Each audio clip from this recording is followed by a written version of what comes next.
حضرت آدم علیہ السلام کا واقعہ۔ اللہ تعالیٰ نے آدم کو مٹی سے پیدا کیا اور اس کا خمیر تیار ہونے سے پہلے ہی اس نے فرشتوں کو یہ خبر دی کہ وہ بہت جلد مٹی سے ایک مخلوق پیدا کرنے والا ہے جو بشر کہلائے گی اور زمین میں ہماری خلافت کا شرف حاصل کرے گی۔ آدم کا خمیر مٹی سے گوندھا گیا اور ایسی مٹی سے گوندھا گیا جو نیت نئی تبدیلی قبول کر لینے والی تھی۔ جب یہ مٹی پکی ٹکری کی طرح آواز دینے اور کھنکھنانے لگی تو اللہ تعالیٰ نے اس مٹی کے پتلے میں روح پھونکی اور وہ ایک ہی وقت میں گوشت پوست ہڈی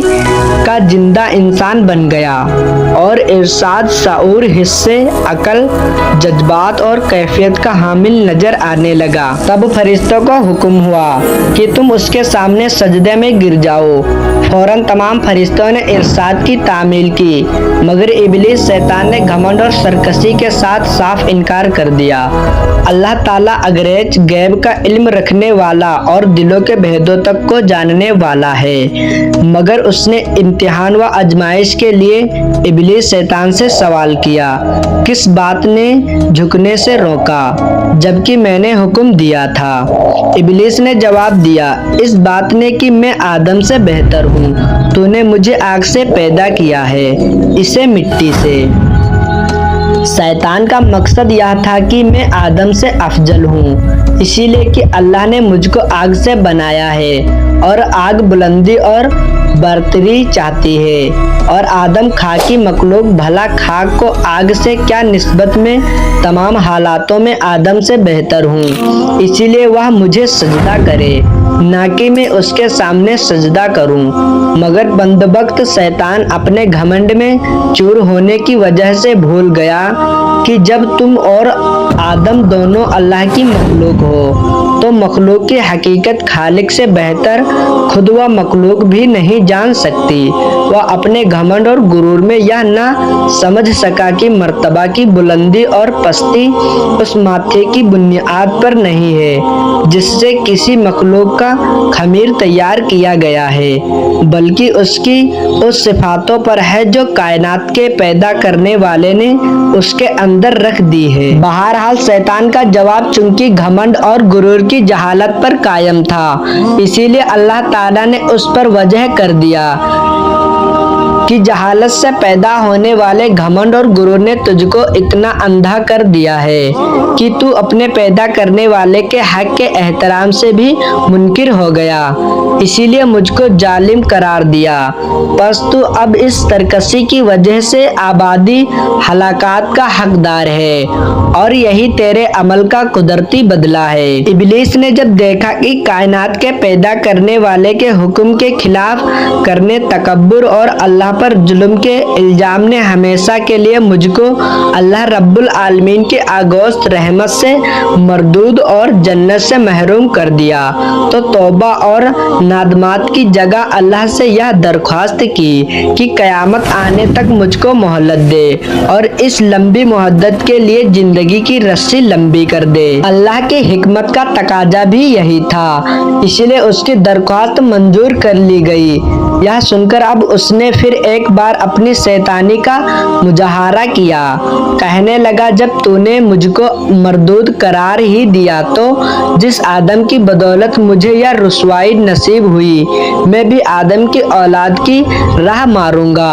اور ان کے سامنے پیچھے آس پاس اور چاروں اور سے ہو کر ان کو گمراہ کروں گا اور ان کی اکثریت کو تیرا ناشکر بنا ڈالوں گا، البتہ تیرے مخلص بندے میرے فریب کے تیر سے گھائل نہ ہو سکیں گے اور ہر طرح محفوظ رہیں گے۔ اللہ نے فرمایا، ہم کو اس کی کیا پرواہ، ہماری فطرت کا قانون مکافات عمل اور پاداش عمل اٹل قانون ہے، پاس جو جیسا کرے گا ویسا بھرے گا اور جو بنی آدم مجھ سے روگردانی کر کے تیری پیروی کرے گا وہ تیرے ہی ساتھ میرے عذاب کا حقدار ہوگا۔ جا اپنی ذلت اور رسوائی اور خراب قسمت کے ساتھ یہاں سے دور ہو اور اپنی اور اپنے پیرکروں کی آبادی لعنت جہنم کا انتظار کر۔ جیسا کہ پہلے بیان کیا ہے، جب اللہ تعالیٰ نے حضرت آدم علیہ السلام کو پیدا کرنا چاہا تو فرشتوں کو خبر دی کہ میں زمین پر اپنا خلیفہ بنانا چاہتا ہوں جو اختیار اور ارادے کا مالک ہوگا اور میری زمین پر جس کا تصرف استعمال کا حق حاصل کرنا چاہے گا کر سکے گا اور اپنی ضرورتوں کے لیے اپنی مرضی کے مطابق کام لے سکے گا۔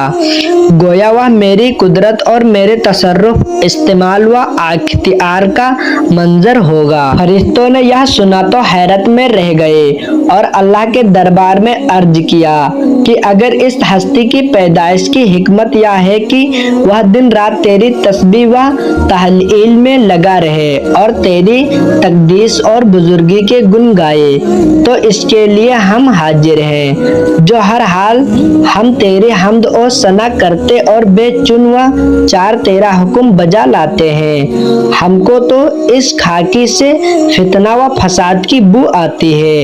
ایسا نہ ہو کہ یہ تیری زمین میں خرابی اور خریجی پیدا کر دے۔ اے اللہ، تیرا یہ فیصلہ آخر کس حکمت پر مبنی ہے؟ بارگاہ الہی سے ایک تو ان کو یہ ادب سکھایا گیا کہ مخلوق کو خالق کے معاملے میں جلد بازی سے کام نہ لینا چاہیے اور اس کی جانب سے حقیقت حالات کے ذریعے ہونے سے پہلے ہی شک و شبہ کو سامنے نہ لانا چاہیے، اور وہ بھی اس طرح کہ اس میں اپنی برتری اور بڑائی کا پہلو نکلتا ہو۔ کائنات کا پیدا کرنے والا ان حقیقتوں کو جانتا ہے جس کو تم نہیں جانتے،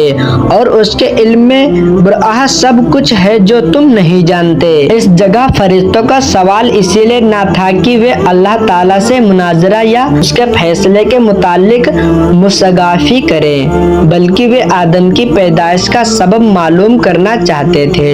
اور یہ کہ اس کو خلیفہ بنانے میں کیا حکمت ہے۔ ان کی خواہش تھی کہ اس حکمت کا راز ان پر بھی کھل جائے، اسی لیے ان کے درجے ادا اور مقصد کی تعبیر میں کوتاہی پر تنبیہ کے بعد اللہ تعالیٰ نے یہ پسند فرما کہ اس کے اس سوال کا جواب جو ظاہری میں حضرت آدم علیہ السلام کی تحقیق پر مبنی ہے،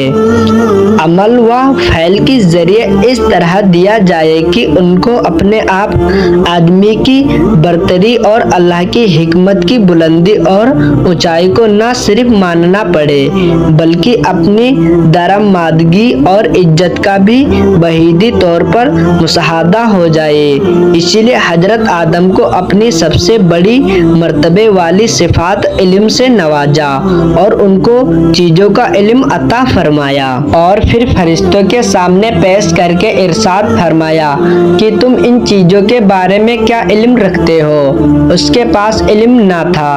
کیا جواب دیتے مگر اللہ سے قرب رکھتے تھے۔ سمجھ گئے کہ ہمارا امتحان مقصود نہیں ہے، کیونکہ اس سے پہلے ہم کو اس کا علم ہی کب دیا گیا ہے کہ آزمائش کی جاتی کی زمینی خلافت کا مادر تسبیح و تہلیل کی کثرت اور تقدیس و تمجید پر نہیں بلکہ علم نمی صفات پر ہے۔ اسی لیے کہ ارشاد اختیار قدرت و تصرف اور قدرت کا اختیار علم کی زمینی صفات کے بغیر ناممکن ہے۔ پس جبکہ آدم کو اللہ تعالیٰ نے اپنے علم کی صفات کا مظہر بنایا ہے تو بے شک وہی ارضی خلافت کا حقدار ہے۔ گویا حضرت آدم کو علم کی صفات سے اس طرح نوازا گیا کہ فرشتوں کے لیے بھی ان کی برتری اور خلافت کے حق کے اقرار کے علاوہ کوئی راستہ نہ رہا، اور یہ ماننا پڑا کہ بے شک یہ صرف حضرت انسان کے لیے موجود تھا کہ وہ زمین پر خلیفہ بنے اور ان کے تمام حقائق، معارف اور علوم و فنون سے واقف ہو کر نیابتوں الہی کا صحیح حق ادا کریں۔ حضرت آدم علیہ السلام ایک مدت تک اکیلے زندگی بسر کرتے رہے، مگر اپنی زندگی اور راحت و سکون میں ایک وحشت اور خلا محسوس کرتے رہے تھے، اور اس کی طبیعت اور فطرت میں کسی منصت و خوابار کی یاد نظر آتی تھی۔ چنانچہ اللہ تعالیٰ نے حضرت حوا کو پیدا پیدا کیا اور حضرت آدم اپنا ہمدم اور ساتھی پا کر بہت خوش ہوئے اور دل میں اطمینان محسوس کیا۔ حضرت آدم حوا اور کو اجازت دی تھی کہ وہ جنت میں رہ سکیں اور اس کی ہر چیز سے فائدہ اٹھائیں، مگر ایک پیڑ کو نشانہ زد کر کے بتا دیا گیا کہ اس کو نہ کھائیں بلکہ اس کے پاس تک نہ جائیں۔ ابلیس کو ایک موقع ہاتھ آیا اور اس نے حضرت آدم و حوا کے دل میں یہ وسوسہ ڈالا کہ یہ پیڑ جنت کا پیڑ ہے، اس کا پھل کھانا جنت میں ہمیشہ آرام و سکون اور اللہ کا قرب پانے کی ضمانت دیتا ہے، اور قسمیں کھا کر ان کو بتایا کہ میں تمہارا خواخواہ ہوں، دشمن نہیں ہوں۔ یہ سن کر حضرت آدم کے انسانی اور بشری خواص میں سب سے پہلے نسائے بھول چوک نے ظہور کیا اور یہ بھول بیٹھے کہ اللہ کا یہ حکم ضروری تھا، نہ کہ رب کی اور سے کوئی مشورہ۔ کار جنت کے ہمیشہ قیام اور اللہ کے قرب کے عزم میں لگی سی پیدا کر دی اور انہوں نے اس پیڑ کا پھل کھا لیا۔ اس کا کھانا تھا کہ بشری لازمی انسانی ضرورتیں ابھرنے لگی، دیکھا تو اور لباس سے محروم۔ جلد آدم حوا دونوں پتوں سے سطر ڈھکنے لگے، گویا انسانی تمدن کی یہ سرعت تھی کہ اس نے ڈھکنے کے لیے سب سے پہلے پتوں کا استعمال کیا۔ ادھر یہ ہو رہا تھا کہ اللہ تعالیٰ کا غضب اترا اور آدم سے پوچھ تاچھ ہوئی کہ منع کرنے کے باوجود یہ حکم کا نہ ماننا کیوں آدم؟ آخر آدم تھے اللہ کے دربار کے مقبول تھے، اسی لیے شیطان کی طرح مناظرہ نہیں کیا اور اپنی غلطیوں کو تاویل کے پردے میں چھپانے کی بے مطلب کی کوشش سے باز رہے۔ ندامت و شرمساری کے ساتھ اقرار کیا کہ غلطی ضرور ہوئی، لیکن اس کی وجہ سرکشی نہیں بلکہ انسان ہونے کے ناطے بھول چوک اس کی وجہ ہے، پھر بھی غلطی ہے، اسی لیے توبہ و استغفار کرتے ہوئے معاف کر دیا جانے کی درخواست کرتا ہوں۔ اللہ تعالیٰ نے اس کے اس عرض کو قبول فرمایا اور معاف کر دیا، مگر وقت آ گیا تھا کہ حضرت آدم علیہ السلام اللہ کے زمین پر خلافت کا حق ادا کریں، اسی لیے حکمت کے تقاضے کے طور پر یہ فیصلہ سنایا کہ تم کو اور تمہاری اولادوں کو ایک طے وقت تک زمین پر قیام کرنا ہوگا اور تمہارا دشمن ابلیس عداوت کے اپنے تمام سامنے ساتھ ہے، وہ موجود رہے گا اور تم کو اس طرح ملکوتی اور طاغوتی کو ٹکرانے والی طاقتوں کے درمیان زندگی بسر کرنی ہوگی۔ اس کے باوجود اگر تم اور تمہاری اولاد مخلص اور سچے بندے اور سچے نائب ثابت ہوئے تو تمہارا اصل وطن جنت ہمیشہ کی طرح تمہاری ملکیت میں دے دیا جائے گا، اسی لیے تم اور حوا یہاں سے جاؤ اور میری زمین پر بسو اور اپنی مقرر کی ہوئی زندگی تک عبودیت کا حق ادا کرتے رہو، اور اس طرح انسانوں کے باپ اور اللہ تعالیٰ کے خلیفہ آدم علیہ السلام جیون ساتھی حضرت حوا کے ساتھ اللہ کی زمین پر قدم رکھا۔ ویڈیو کیسے لگی کمنٹ میں ضرور بتائیں۔ اگر ہمارے چینل میں پہلی بار آئے ہیں تو ہمارے چینل کو سبسکرائب ضرور کریں۔